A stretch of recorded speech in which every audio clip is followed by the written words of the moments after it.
that channel that is reporting so well on Whistling Diesel on Cody Detweiler is America's Attorney. And he's got some really good takes, a really good legal analysis. And I highly recommend that if you want to know all the details about what he knows, that you go over to that channel to get all that detailed information. Today in the camper, first of all, this is a truck camper, a DIY slide-in truck camper that I built from scratch. I wrote up my own plans, thought about it for a few months until my oldest daughter just said, quit talking about it, just do it. Buy the things you need and start your camper. And I was like, you're right. I had broke the frame on my travel trailer. There's some fight between whose fault that is, if it's the manufacturers or what, and the insurance company and them are fighting over it. And I thought, you know what, I'm just going to make a sliding camper for my Jeep Gladiator, and that's what I'm doing. So I'm kind of handy. I got some tools, but right now I'm just putting on these wall, basically stickers that look like 3D printed out bricks, just because I like it, but I'm putting them on now before I finish things up because it's easier to cut out things and make it just like perfect when you don't have to do it against a wall. So at the top up here, where I'm going to need to cut them off, I'll remove all of this stuff and then I can easily just slide a knife along it and it'll be perfect. So when I put the roof on, it'll look just like I'm amazing. And also for the window cutouts here, I'll put them around it and just cut it off. Although it's not as important around those because there will be some trim around the windows. So that's the part that I'm working on today. And I'm really enjoying this build. This is the cantilever or the cab over part. It's very small because a Jeep Gladiator only has my particular Gladiator only has about 1,000-pound payload. As you know, that includes everybody sitting in the truck as well, not just the stuff that's in the bed. So this camper, I designed it so that it'll be about 450 pounds. It's only going to be, for one person, the bed of the Gladiator is only 5 foot deep. So, and this is about, on the outside, it's about 6 foot wide, but take 3 inches off for the size of the depth of the walls. But it should be big enough for one person. I've got it wide enough to where I can lay down across the back. I have like an L-shaped couch sleeping area. There's over here, which you can't see because it's off camera, but I have a little sink. It's so cute. I am not putting in standard RV windows into this thing because I decided that I wanted a different look. I did some research and I got what people use in their, like a shed or a playhouse, but the glass is tempered, so, if it does break, it's not going to shatter all over. It'll just kind of crack up into a billion pieces, which is fine. If that's what happens, then I'll just get new windows. I'll get some like actual RV windows, but these are cute. I just thought they looked great, and that's what I did. So those will go in, of course, after I paint the outside and waterproof everything outside and then paint it, and then I'll put the windows in. It'll be one of the last things that I do. There's also like a pass-through window right here. And then the exact same window on the other side here. They are a little big. I was going to do smaller, but I thought, you know what? If I have to be in the camper, or during the daytime if I'm in here, it will probably only be because of weather issues. But if I have to be in the camper, I want to be able to see out and be able to see where I am. Now this is for traveling basically cross country. It's not for like off-grid camping, although it's set up where you could off-grid camp in it. But you can't carry a lot of stuff with you because, again, the payload issues. So you can't bring a lot of water or a lot of gasoline. You can bring tons of food because that's not that heavy. But, by the time I got my solar in here and the solar battery, that kind of stuff is pretty heavy. And also I have an air conditioner because I live in Texas, and if I'm traveling through Texas or the Southwest in any shape or form, it's going to be super duper hot. My goal is to just use this camper while I'm actually traveling places, not necessarily camping off grid. But that's probably not the way I want to do that. But you never know. I mean, it depends on how this thing works out. I might use it off grid and maybe pull something behind where I can bring more supplies and more things. But for now, it's going to be fun to just travel across the country. I have kids that live in California, and I have family also on the East Coast.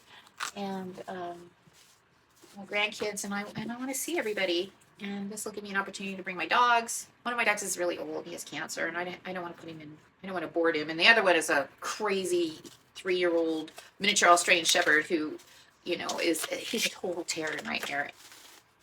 I couldn't board him because he's constantly wanting to run around and herd all of the other dogs. And that kind of dog, if after they've reached about 3, if they haven't calmed down, they aren't going to. So since he's such a terror, without a doubt, wherever I go, I'm going to have to take him with me because I just don't have family that can watch him here in Texas. And I don't want to saddle him on any friends because they'd be like going, what the hell?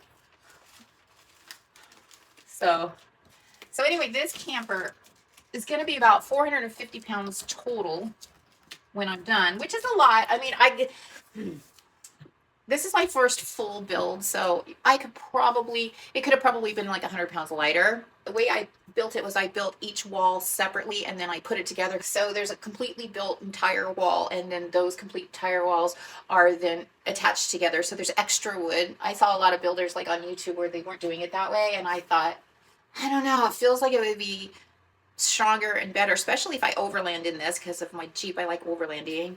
It would be better if I built each wall separately and then attached them. I just felt like that, and it was easier for me to build too if I did it a separate wall and then attach the walls together like Lego pieces.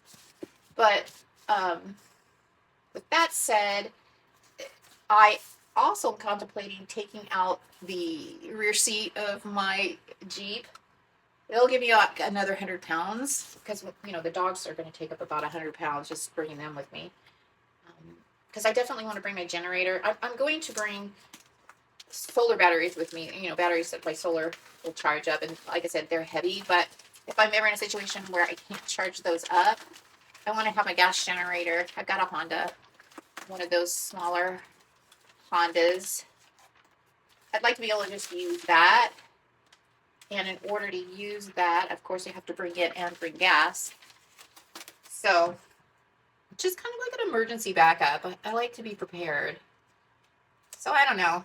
I might be overly prepared. I'm going to do some little short trips after I get it built up before I decide to take it across the country. I don't like the way I look. Not. Oh my God, that's stuck good. I'm pulling off the sticker on the back. That's not good. I think that's gonna stay. I don't think that's coming off. I guess that's just how it's gonna be. Note to self: be super careful putting this on because you can't peel it back off. It is on there. Oh well, most of this will be covered by a little trim board anyway. So yeah, don't worry. I have a bit of a perfectionism kind of thing. Like when I was building these walls, if they didn't meet up perfect and they weren't perfectly square, and if it wasn't just perfect, I was undoing it and doing it over again. And I'm like, I'm never gonna get this thing done. I started planning this. I drew up plans and researching different things to make sure it was structurally sound. Probably last May. And then I sat on that and redid it and thought about it and researched it for like 3 more months after that until my daughter was like, could you please just buy the materials and just get it started because I was talking about it all the time. So I have been working on this for a while now, and I thought it was going to take me like a couple of months, but the issue is that I would get in here and I would start doing things, and there's like an order of operation that you have to do things in if you don't want to have to take something apart to, like, for instance, if you want to put something heavy on your wall, you got to make sure that you've got something in the wall to attach it to, because this little plywood here and then the hard insulation ain't going to hold hard stuff, so you got to make sure you put something in the wall that will hold it. And if you forget to do that, you either have to cut out your wall, put it in there and patch it, or put the thing on the outside, which is ugly. So I have an issue where I'm going to have to do that down here because I forgot to put the board in for the ratchet strap that is going to be attaching the back part of this to the inside of the truck. Since the bed will shut, I don't need like crazy things to hold the camper in. I just need it to not like bounce around a lot, right? Which the weight will keep it in there. And but I'm gonna ratchet strap it in, and those things attach to the side of your camper, and it's a bolt that goes all the way through, and I forgot to put something for, you know, this is just plywood that you can't, that's not going to hold anything. It's just going to, you know, pull right through that. So I'm gonna have to cut a hole in there, put some actual wood that it can attach to, drill a hole through it, and then it doesn't matter because there's gonna be a bed, you know, over the top of this, so you won't really see it. But it's just, I'm like, you got to think these things through. There's got to be an order of operation, and if you want good clean cuts on this, I like to use my router. Then you got to think, okay, what order of operation do I need to do this in so that I can get a good clean cut? But I love this camper. I've got so many things. I put a little sink over here. The air conditioning is going to be over here. I've got everything all, you know, ready to go. And there's a fan that will vent in or out. I've got places to put shore power through here. I've got ways to open up a big piece of the side of the camper in the bed to get to the bed part where I can store all kinds of different things, including trash, because I was like, where am I going to put my trash? But it'll go there. But I'm really excited about how this camper is going to turn out, and I'm excited about doing this project while I talk about different kinds of tax things that are popular in right now. Also, I want to talk a little bit about taxes for your tax returns, like things that you're going to have to remember this year for the new tax rules. If you made it to the end of this video, thank you so much for watching. I am going to try to finish getting these on the wall so that I can build the roof and get it attached. If you're interested in a DIY truck camper build, please like and subscribe. Thanks for watching. See you next time.